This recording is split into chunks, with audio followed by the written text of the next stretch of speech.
Hello everyone, how are you all. कैसे हैं आप सब। वैदिक शिक्षा के आज के सेगमेंट में आपके साथ हूं मैं, आपका मित्र मनमोहन जोशी। और आज हम संडे मोटिवेशन मंत्रा में जीवन के ऐसे नियमों के बारे में बात करेंगे जो जीवन जीने के लिए बहुत ही आवश्यक हैं। मैं 9 ऐसे नियमों के बारे में आपको बताऊंगा जो सफल जीवन जीने में आपके लिए सहायक होंगे। इन बातों को सिर्फ सुनना ही नहीं है, लेक्चर के दौरान इन्हें नोट डाउन करना है और अपने जीवन में इन्हें उतार भी लेना है।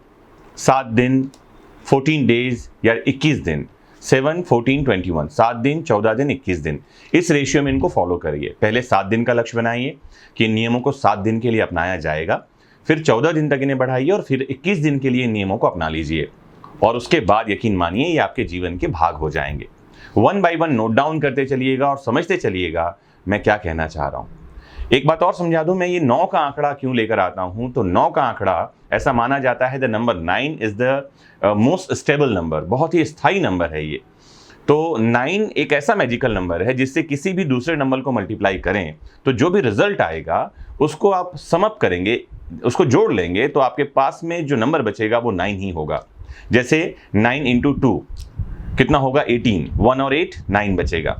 9 इंटू 3 कर लीजिए, 9 3 जा 27, 7 और 2 कितना हो जाएगा 9। तो 9 का नंबर बड़ा इंपॉर्टेंट है, इसलिए मैं 9 ही के आंकड़े में चीज़ों को आपके लिए लेकर आता हूं। तो आइए समझते हैं जीवन के इन 9 नियमों को। नियम नंबर 1, तो सबसे पहला नियम है कि एक लक्ष्य बनाइए। एक गोल जीवन में होना बहुत ज़रूरी है। हम जीवन में आगे बढ़ रहे हैं, हमें पता होना चाहिए हम कौन सी दिशा में आगे बढ़ रहे हैं। तो बहुत सारे लोग दिशाहीन जीवन जीते हैं। दिशाहीन जीवन का मतलब क्या है, क्या कर रहे हैं पता नहीं, क्यों कर रहे हैं पता नहीं। नहीं पता होना उतना खतरनाक नहीं है जितना आप उस नहीं को हाँ में या उस नहीं के कारण को जानने में लगे हुए नहीं हैं। मैं समझा दूं आसान शब्दों में कि जैसे हमें नहीं पता कि हम यहाँ क्यों हैं, हम क्या करने जा रहे हैं, क्यों करने जा रहे हैं, कोई बात नहीं, कम से कम जानने का प्रयास कीजिए। आप ये जानिए कि आपके जीवन में आप कहाँ आगे बढ़ना चाहते हैं, जीवन की दिशा क्या है, आज ही तय कीजिए।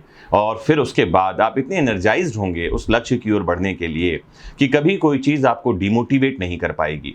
तो सबसे पहला नियम क्या है? पहला नियम है कोई एक एम रखना, कोई एक गोल डिसाइड करना, एक लक्ष्य का निर्धारण करना। आप जहां भी हैं वहीं से आज से शुरुआत करिए। फाइंड अ गोल। नियम नंबर 2, फाइंड एन इंस्पिरेशन। एक प्रेरणा स्रोत खोजिए। इंस्पिरेशन कौन हो सकता है? इंस्पिरेशन कोई आपके टीचर हो सकते हैं, कोई गुरु हो सकते हैं, आपके कोई फ्रेंड हो सकते हैं, कोई पुराने फिलोसोफर हो सकते हैं, कोई भी हो सकता है। Even a tree can be your inspiration.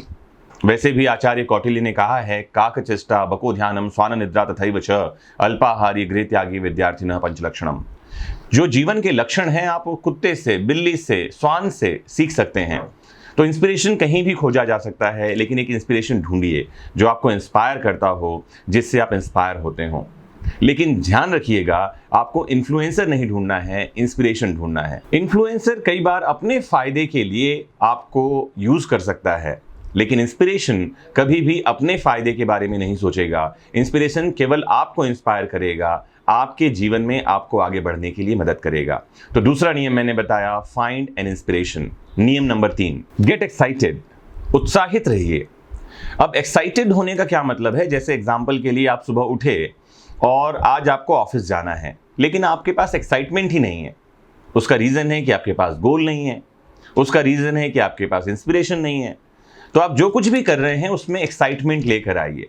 अगर आप कुछ लिख रहे हैं, कुछ पढ़ रहे हैं, किसी एग्ज़ाम की तैयारी कर रहे हैं, आप जॉब सर्च कर रहे हैं, आप एंटरप्रेन्योर बनना चाहते हैं, वॉटएवर जो कुछ भी आप जीवन में कर रहे हैं उसके लिए एक्साइटमेंट लेकर आइए। Get excited.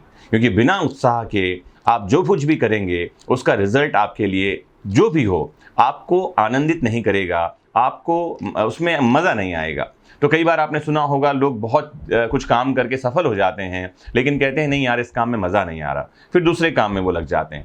तो उस काम के लिए उनका एक्साइटमेंट खत्म हो जाता है। तो पहले आपने गोल डिसाइड किया, एक इंस्पिरेशन आपने ढूंढा, और तीसरा आप एक्साइटेड हैं उस काम को करने के लिए, उस लक्ष्य को पाने के लिए। नियम नंबर 4, think about your aim, think about your goal daily.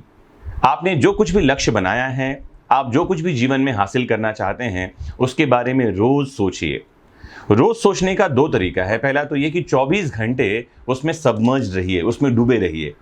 या दूसरा तरीका ये है कि आप एक समय निकाल लें, आधे घंटे, 15 मिनट, 20 मिनट, उस पर्टिकुलर थिंग पर, उस पर्टिकुलर गोल पर, उस पर्टिकुलर एम पर मेडिटेशन करने के लिए रोज़ समय निकालना है, उसके बारे में सोचना है। और सोचने में एक चीज़ ये भी सोचना है कि इस लक्ष्य को पाने में हम कितना आगे बढ़े, उसके संबंध में हमने क्या नया सीखा, उसके संबंध में क्या हमने नया जाना।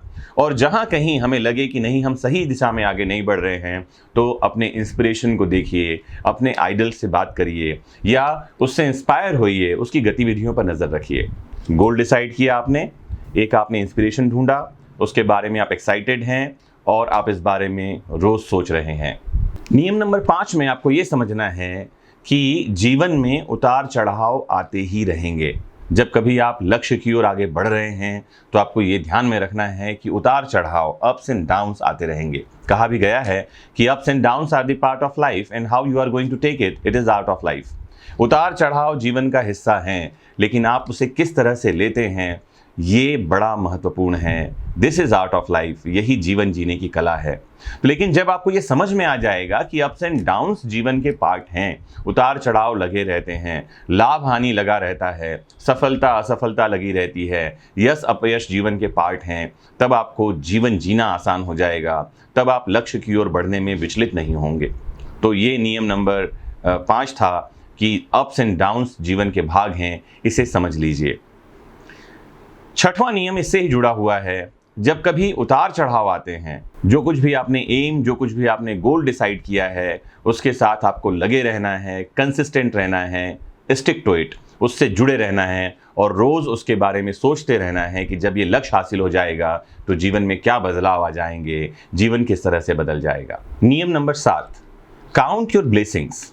फ़ायदों के बारे में सोचिए, उपलब्धियों के बारे में सोचिए, जो कुछ भी आपके पास है उसके बारे में सोचिए, उस पर फोकस करिए, ना कि उसके बारे में जो कुछ आपके पास नहीं है।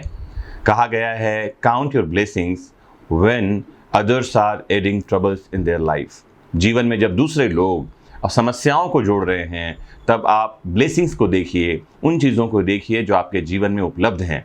सुबह उठते ही अगर आप देख पा रहे हैं तो आपके पास 2 जोड़ी आंखें सलामत हैं। दुनिया में ऐसे कई लोग हैं जो अंधे हैं। अगर आपके पास पीने के लिए पानी है तो उसकी तरफ देखिए, दुनिया में ऐसे कई लोग हैं जिनके पास पीने के लिए साफ पानी नहीं है।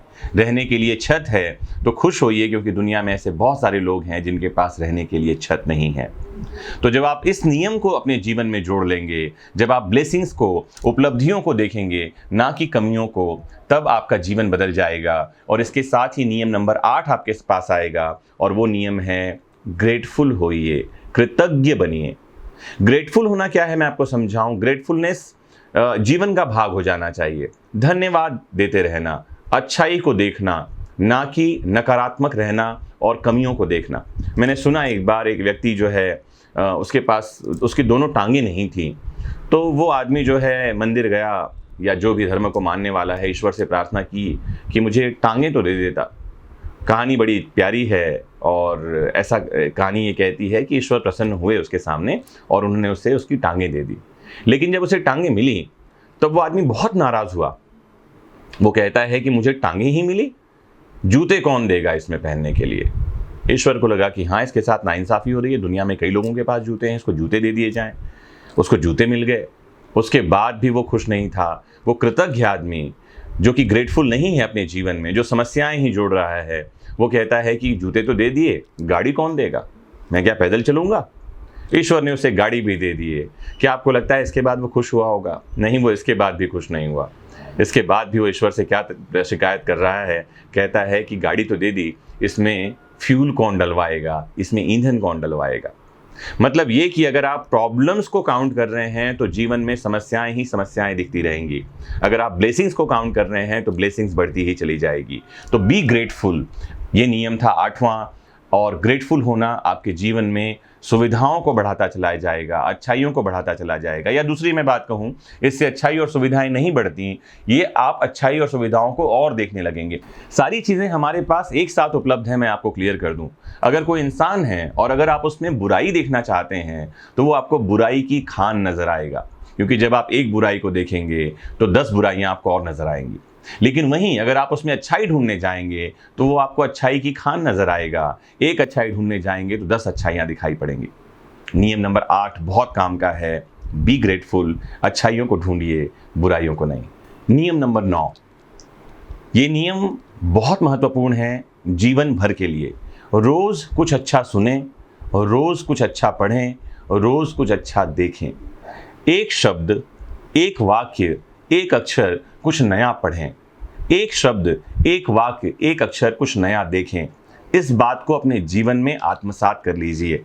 हो सकता है आप उसे आज एक लाइन अच्छा पढ़ रहे हो, कल आप एक पैराग्राफ में चेंज कर लें। एक पैराग्राफ से वो एक पेज में कन्वर्ट होगा और एक पेज से वो एक बुक में कन्वर्ट हो जाएगा। अच्छी बातें आपके मन को शुद्ध करती हैं और शुद्ध मन जीवन में और अधिक चीज़ों को, अच्छाइयों को लेकर आता है।